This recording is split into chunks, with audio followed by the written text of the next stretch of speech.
For example, my last two partners felt like total strangers when we were breaking up. Who was I dating this whole time? Two completely different people.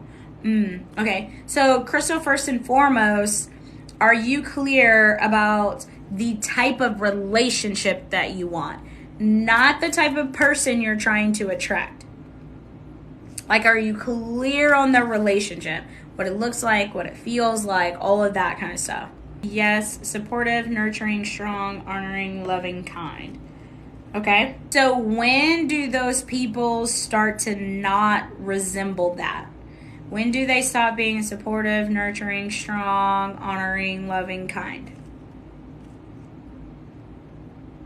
And are you in the relationship being supportive, nurturing, strong, honoring, loving, and kind?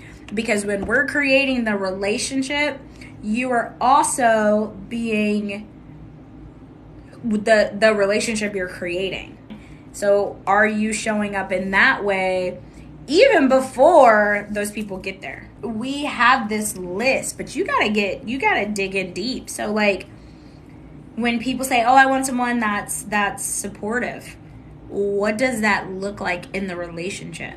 Like, how do you know that someone is like, what's the experience you want to have to know that someone is supporting you in the relationship? So the 2 to 4 year mark is where you start to realize that they're not that. Okay?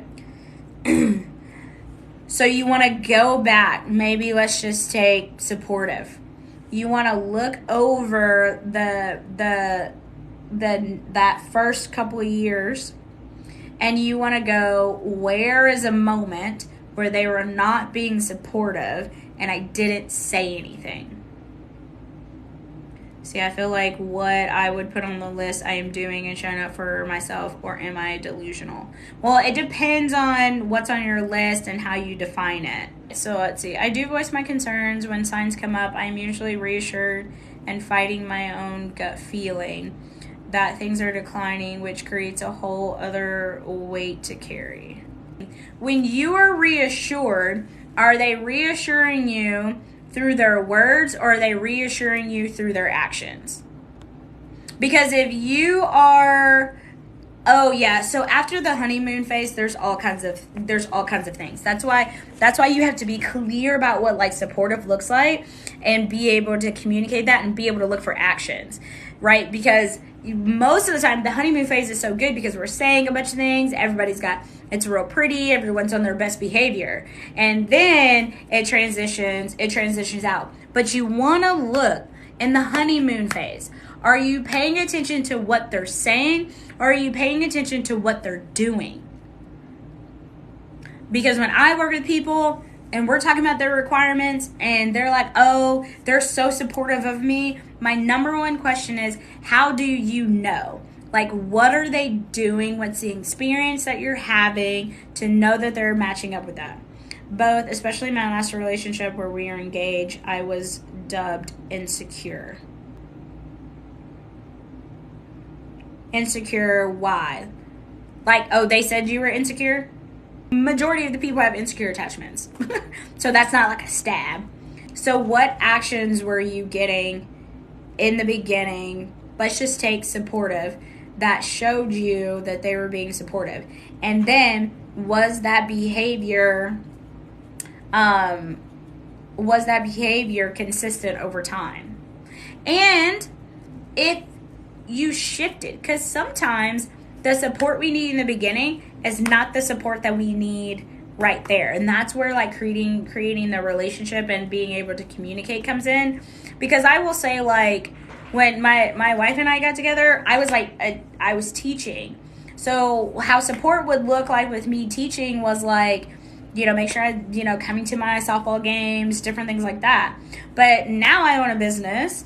She owns two. So the support looks different. That's why it's important to have an idea of like what support looks like. And then if you adjust that, if that has to be adjusted, it has to be adjusted. And it's a conversation. But if you can't have that conversation and someone like deems you insecure, that's not kind, and that's not nurturing, and that's not supportive. She was extremely protective of me emotionally, physically, just fully immersed. Did you like the protection in the beginning? Because sometimes what happens is we like that stuff in the beginning. We're like, oh, she's protecting me. But then it gets flipped. You say somewhere along the lines it became a task for her, like a burden. That's not on you.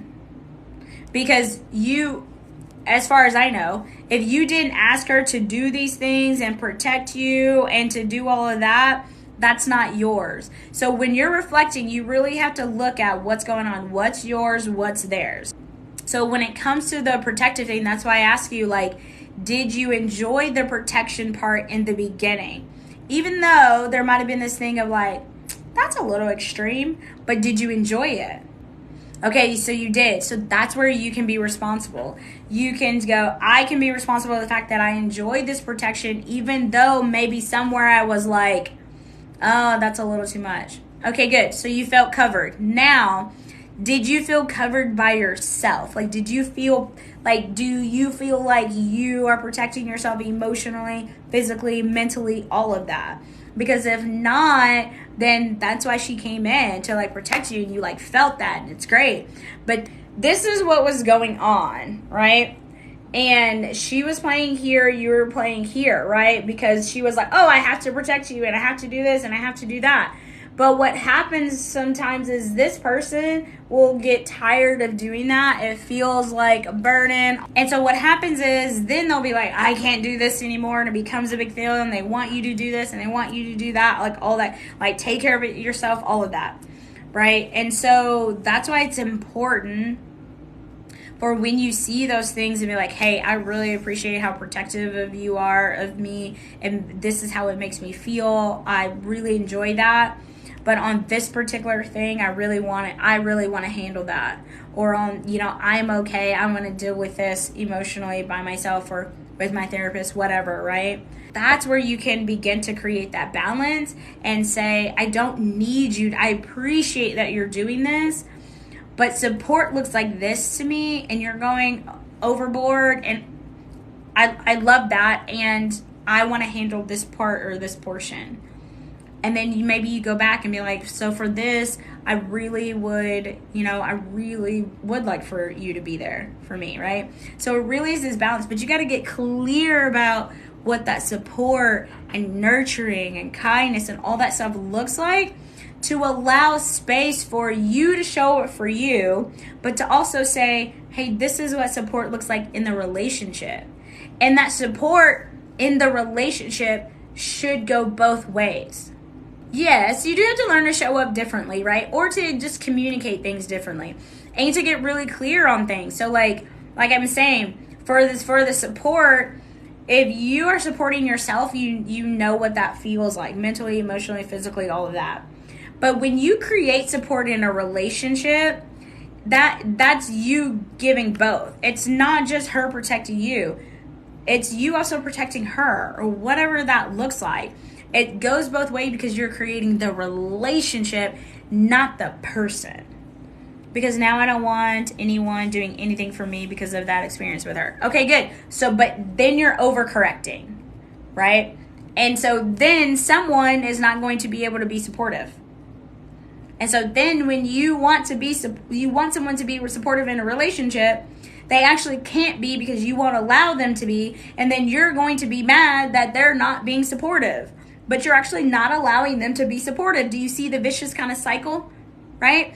And then you get to be right about how nobody supports you. When in all actuality, you're not allowing them to. One day I told her I needed some time to process my day and I would talk to her later. I did express that it's how I handle my bad days. I turned my phone off and 3 hours later I woke up to her at my doorstep. Okay, so let me tell you what to do. And that, boom, boundary. That is a hard boundary. And you can say, I love that you are concerned about me.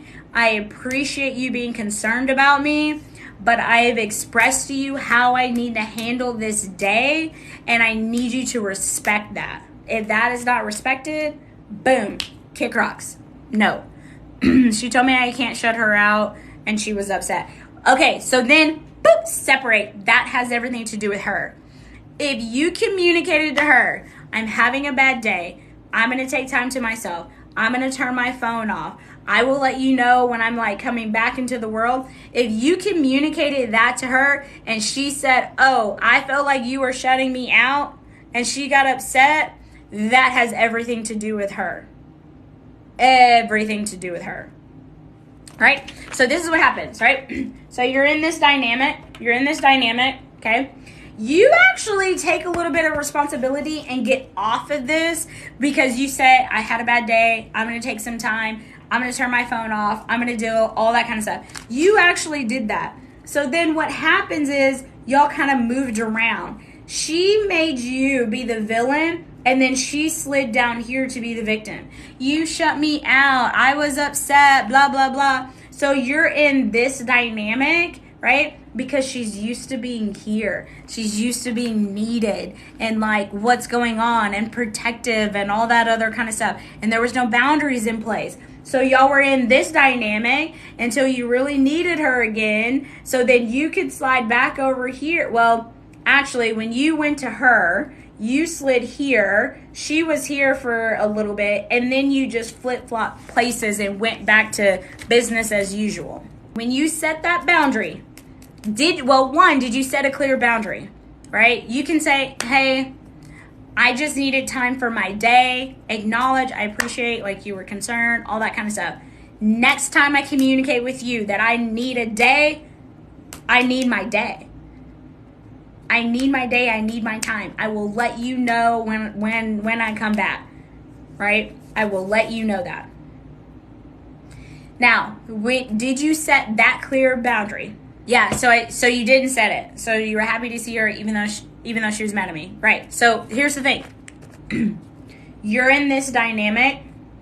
So when you're here, you want to get back here. We hate being the villain, right? Because we all have a little bit of hero in us.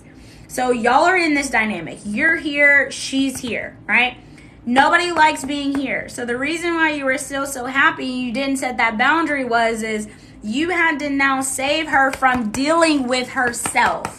When people are in this mode right here, they don't want to deal with themselves. So you went back in, oh, I'm so happy to see you. It's not you. You ended up comforting her on your bad day. You comforted her on your bad day. So then y'all are in, she gets to stay here, you get to move over here, make her feel better on your bad day, and then she asks you to be her girlfriend so you can feel loved, and now she's back here and you're over here. She was 4 hours away. When I saw her, I was like, oh yeah, you saw her and you were like, oh, you saved me from my day. You saved me from having to deal with myself. You saved me from having to process whatever emotions that I was going on. And she loved it. Right? And so then you two got into a relationship. You never want to get in a relationship when emotions are heightened like that. Especially the negative emotions, because you're feeding off of the trauma. You're feeding off of the attachment. And that's not secure. So that should have been flag number 1. You've got to learn to set boundaries, Crystal. All right? Set clear boundaries. All right? Set boundaries. And like we may have to look at what's underneath that prevents you from setting boundaries. But you want to set boundaries and be really clear about them. Right? I get she drove 4 hours. I would have sent her back home. I appreciate you being concerned about me. Thank you for driving all of this way. But I have asked for this time. And here's the thing. This is something I've even had to learn, right? My wife is very much like, I need time. And I'm like, we need to talk about this right now, right? But I would have sent her back home because you already communicated to her what you needed. And if she cannot honor that, she was going to cross over every other boundary, right? That's why you don't know who she was in the beginning. At the end, you didn't know who she was in the beginning, right? And that's not supportive. That's not kind. That's not nurturing. That's not loving. Her showing up when you distinctly told her what you needed and what you were going to do. Yeah, so you said, oh, I just didn't want to bring my bad energy into her day. That was your day. She intruded on you. She intruded on you. You didn't even get to experience that bad energy. And this is why I think you have that question about being emotionally unavailable, because you did not have the experience to experience any emotion at all. Because you spent your bad day comforting her after she crossed your boundary. After she did not give you what you needed and what you were asking for. And so it's like those things. Those are the little things that we let people get away with. And then they overstep and they overstep and they overstep and they overstep and they overstep. And then you feel like you have no space to deal with your emotions. You have no space to just be however you are and have the person that you with honor that. Where else is that happening in your life? Because she showed up for a reason. I saw it as, wow, she really cares about me to drive all this way. But when you saw her expression, she was mad at hell. Yeah. But you held on to, oh, she cares about me. But here's the thing. That's where we get tripped up. It's the attachment. Because if she cared about you, if she loved you, she would have given you your time. See, we're so conditioned to think that when someone fights for us, that means that they love us. But she did that for her, and she told you that. She said, I felt like you were shutting me out and I was upset, so I drove 4 hours. She drove 4 hours for her, not for you. If she loved you and wanted to be kind and nurturing and supportive, she would have let you be after you communicated what you needed. Just because she drove 4 hours does not mean she cares about you. She drove 4 hours for her. And you did not get to take care of you. You did not get to show up for you. She took that away from you. And it probably became a pattern over the time that y'all were together. Which is why you have the question, am I emotionally unavailable? No, honey, you just have not. Well, yes and no.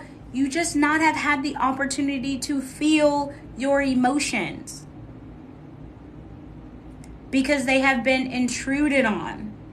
So she protected you, but you needed to protect yourself emotionally from her, unfortunately. Now I feel like I am overprotecting. Overprotecting what? Your emotions? Overprotecting yourself, yeah. Yeah, because you're overprotecting because you think your emotions are bad. You think your emotions are going to upset someone else. So you are over here.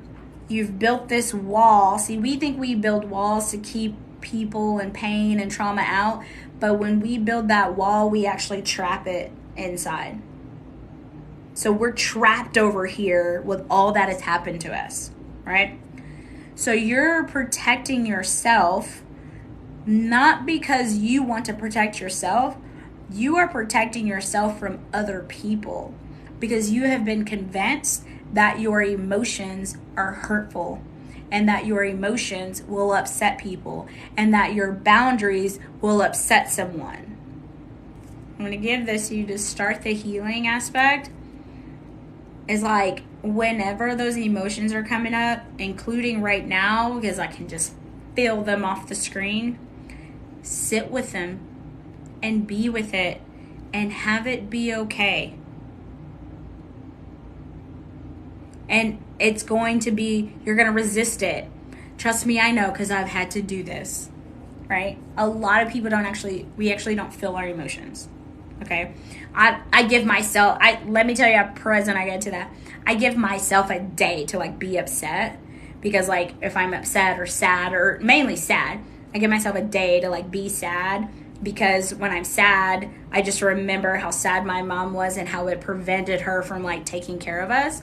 But what I didn't realize was I put that same 1 day restriction on my wife, and that's hurtful to my wife.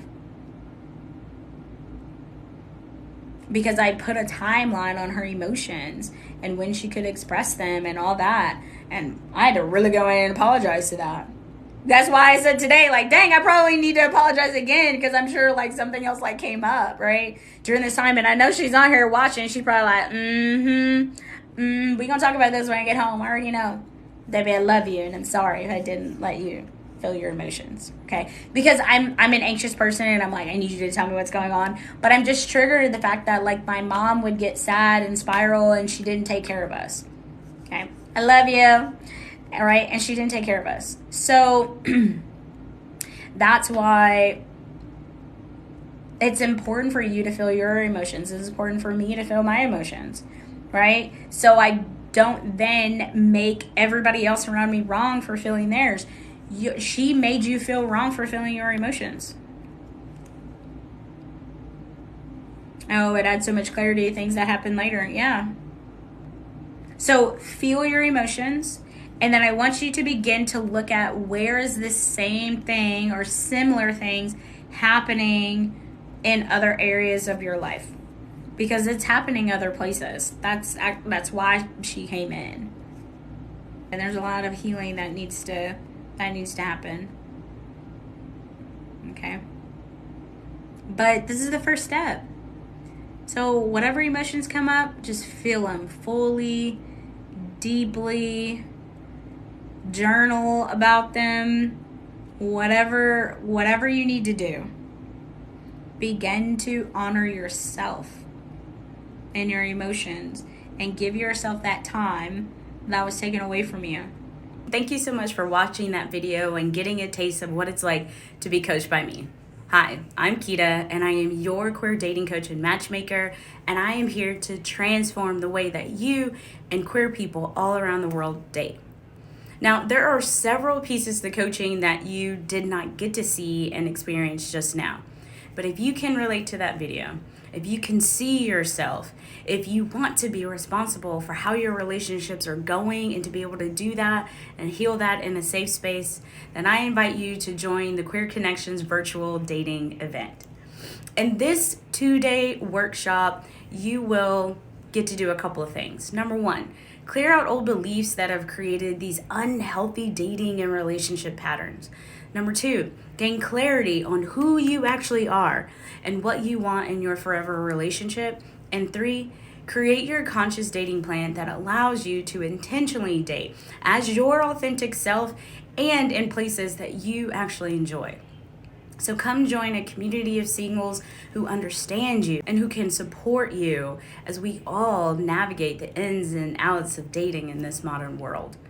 Now, there are limited spots, and this is by invitation only, so use the link in the description below to start the application process today. Don't wait. The Queer Connections virtual dating event will give you the courage to trust love one more time, and always one more time. Thank you very much for being here. I love you all. Peace.